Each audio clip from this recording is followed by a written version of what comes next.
Hi guys, Zach here with another Command & Conquer Red Alert video. In this game I'm playing a 3v3 match on the map Arena Valley Extreme. I'm standing in the bottom left position playing as the Soviets. Today we've got a bit of a different sort of match. There was an agreement before we started between all players that we're going to have 4 minutes of peacetime. And what's going to happen is after 4 minutes I'm going to type it in the chat and no one's going to attack before that time. So because we have 4 minutes of peacetime, that's going to give us an opportunity to start a little bit differently.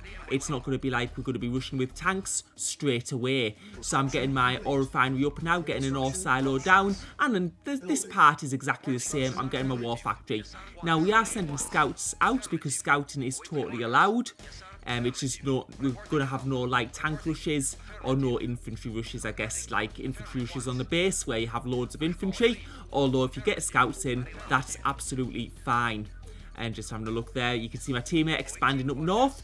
And this is where the strategy is going to be differ when I lay my war factory down. So what I'm going to do is I'm going to go straight for the service depot. Because we have peacetime, it's going to give me an opportunity to build multiple MCVs and get the benefit from that. And 4 minutes is enough time to do that in. The big advantage of having multiple MCVs is when you deploy them into construction yards, it increases your building speed of structures. And what that's going to do is it's going to mean you're going to be able to build more ore refineries, which is going to improve your economy. And when you improve your economy, you're going to be able to build more war factories in order to build tanks at a faster building speed. So that's really, really important. And we're just building our second war factory now.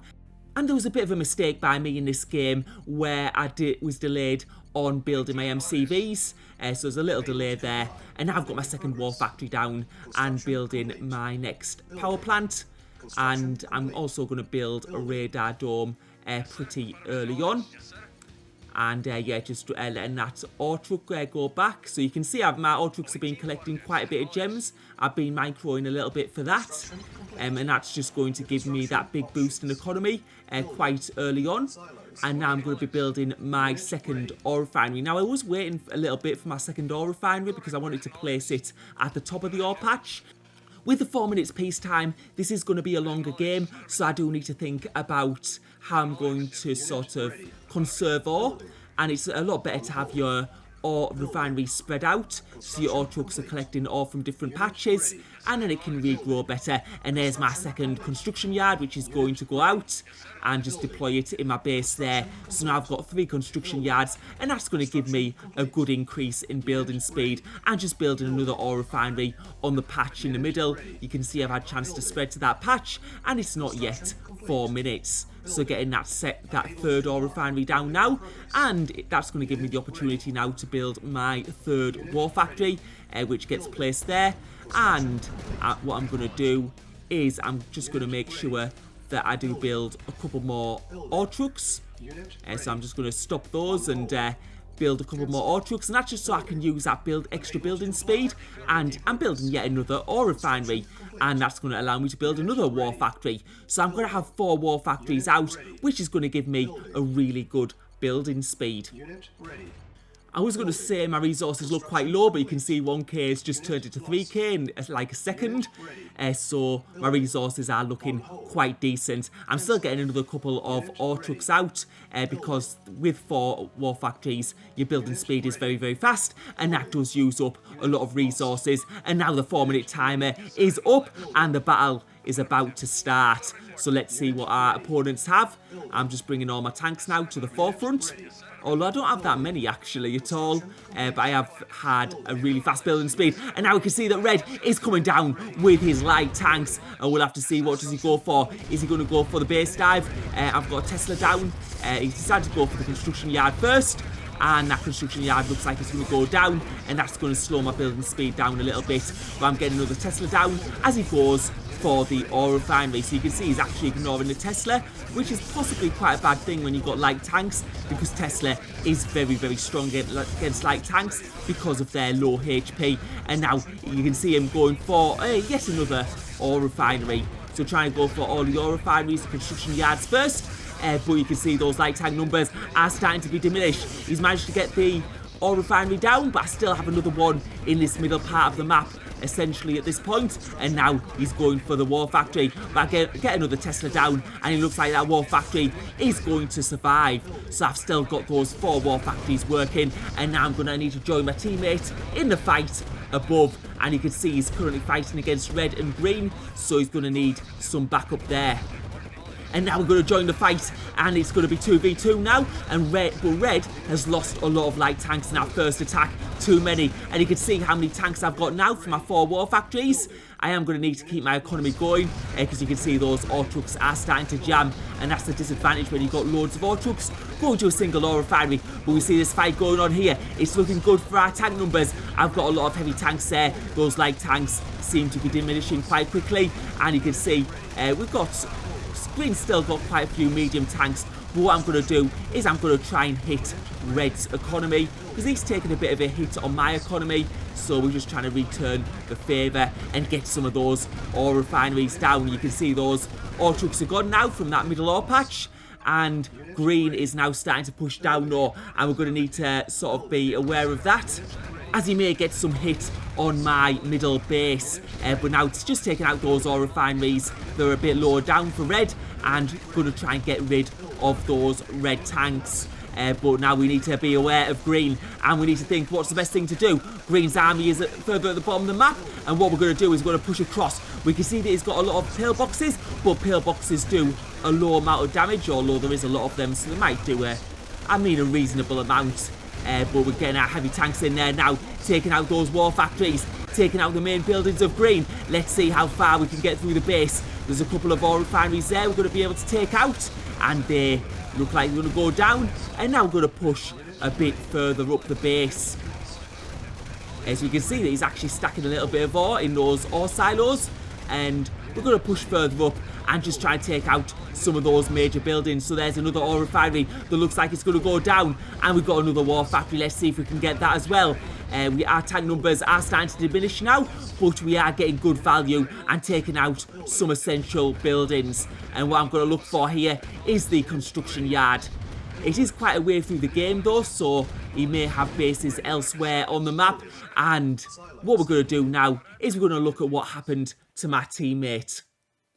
So this was the right side of the map in the early stages of the game. You can see Cyan, and I've just had a look and he only has 2 war factories, and we can see that Orange has 3 war factories. Now the resources are actually shown on the right, and we can see that there's both Cyan and Orange are stacking quite a lot of resources, so they do have the capacity to have more war factories, which you should have had at this stage. If you look at my ore, it's really low because I've got 4 war factories working really hard. But yeah, you can see that first fight. So we've got Cyan, he's got tanks, but he's also got a Tesla in the back there.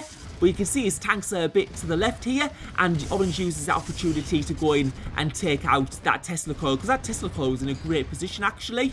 He just needed his tanks more in front of it when those Orange tanks went to attack. And now let's see how this fight is going. It's looking like Orange may have the slightly better tank numbers, and as this fight goes on, we see that Cyan's tank numbers are starting to diminish. We have to remember that Orange has got an extra war factory, and that's going to increase his building speed. And you can see quickly Orange is starting to get the better tank numbers, and this is bad for Cyan because he just doesn't have the tanks to fight. He's got a few tanks being produced further down the map, but now Orange is starting to destroy some of those power plants, and with fewer power plants, that's going to decrease Cyan's building speed. And now he's going for the war factory, and that's going to put Cyan only on a single war factory, which is bad because having 2 war factories doubles your building speed, so he's only going to have half the building speed now. And you can see those tanks going down, and now Orange decided to go for an ore truck there, but the economy isn't going to matter too much. It's more the number of war factories that he's got at the moment, but those ore refineries are starting to go down. And when you have momentum like this with the bigger tank army and the greater number of war factories, there's just no way that's going to be stopped, unfortunately. And for Cyan, it is as good as over. And I think this just highlights how important those extra war factories are. I know I'm guilty sometimes of not building enough war factories and floating resources, but those extra war factories just make so much of a difference. Games are usually determined by tank battles, so it's really important to get as many tanks on the field as possible. Of course, there's other factors such as micro and stuff, but having lots of tanks is an essential part of being able to win. And you can see now Cyan is unfortunately out of the game. So, I mean, we're not in like such a bad position because Green has been hurt quite a bit. We managed to take out quite a few buildings, and now we're back to where we were. And this was just when Cyan had been knocked out of the game. And what I'm going to try and do is just take out these pillboxes because they're just very annoying and doing a lot of damage. And I'm rebuilding my 4th war factory there, which was taken out, which is why I'm now floating resources. So I've got that 4th war factory to increase my building speed of tanks. And now I'm going to have to pull back because I'm losing quite a few tanks there as Green and Red join forces. So I'm going to need to sort of get into this position, getting those tanks out, getting another power plant, because I might want to build some Teslas just for a little bit of defence, because Teslas in the background do quite a bit of damage. And you can see the fight is now going on with Red, who switched to medium tanks, which are probably a little bit better in this situation. Those red tanks are now being pushed back. We do have the good tank numbers, and getting some Teslas now in position. And I know I've said about floating resources, which I seem to be doing now. That's what sometimes happens when you get in the middle of tank battles. You're so focused on the battles, you don't notice the resources. But now we're just fighting against Red, and you can see that Blue is taking out some of Green's buildings in the back there. And those pillbox numbers are going down because they've done quite a bit of damage throughout this game. And now you can see Red trying to expand to the middle economy, but now we're going to push him right back. And if we take out these couple of ore refineries, ore trucks look like they're going to have to long distance mine. And I don't think he's got any resources left at the main part of his base at the start probably. And I think that's why his ore trucks are so far down. And now taking out those medium tanks, and now we can take out some of those ore silos. So those ore silos going down, and we're now going to go into the back of his base. And you can see indeed those resources next to his base have been used up, and now getting that extra war factory. We're on 5 war factories now, and so our building speed is going to be really, really big. Especially for this map, it's quite rare that you get on 5 war factories, but I guess that's when you have a 4-minute start. It does help you build these bigger economies. And now we're just starting to destroy some of Red's main buildings, and we're just going to go right through his base now and take out all those buildings, because my teammate is going to need help on the right of the map. It does appear that Green does have a base sort of in the middle right, so he does still have MCVs, he's still got an economy going, he's still building tanks. And from the radar dome we can see that Blue is now fighting both Red and Orange. So what we're going to do is we're going to go for an attack from the back, because when you attack from 2 fronts it's much harder to defend. And we've just suddenly got the best crate in the game, or one of the best anyway, and get a 6th war factory down there. And that's the full map visibility crate, where you can see the whole map. And now we can see all of Orange's buildings and all of Green's base as well. And now we're just bulldozing Orange down. We can see that some of his buildings closer to the bottom are being taken out by Blue. And if we get all these buildings down at the top, that'll be Orange out of the game. And you can just see our army is very, very large at the moment. Our teammate's base isn't too big. He's taking a bit of a fight there with Green, and the thing is he's been fighting 2 players, and Green's managed to break through.